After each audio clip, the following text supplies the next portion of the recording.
Il était une fois, dans une belle forêt, un groupe de fourmis travailleuses qui vivaient ensemble dans une petite colline. L'été était arrivé et le soleil brûlant brillait dans le ciel.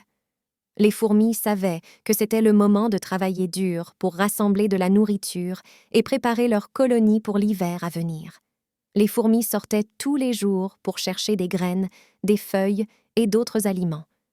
Elles les apportaient ensuite dans leur colline pour les stocker en prévision des jours où la nourriture serait rare.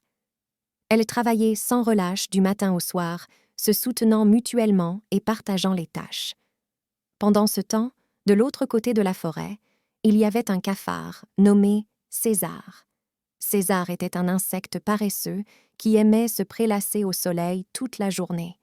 Il n'avait aucune intention de travailler ou de faire des efforts pour assurer son avenir.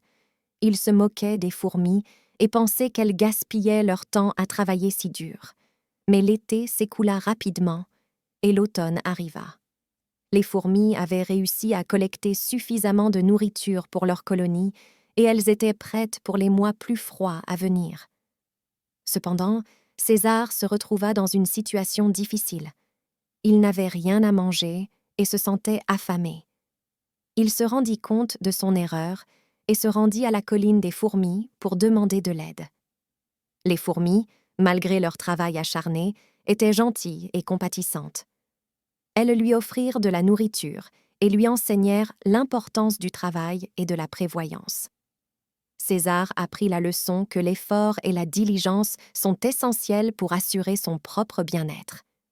Il décida de changer ses habitudes et de commencer à travailler dur comme les fourmis. Il devint ami avec elles et, ensemble, ils préparèrent leur avenir. La morale de l'histoire est que le travail acharné et la prévoyance sont des qualités importantes. Les fourmis nous montrent l'importance de l'effort et de l'entraide, tandis que César nous rappelle les conséquences de la paresse.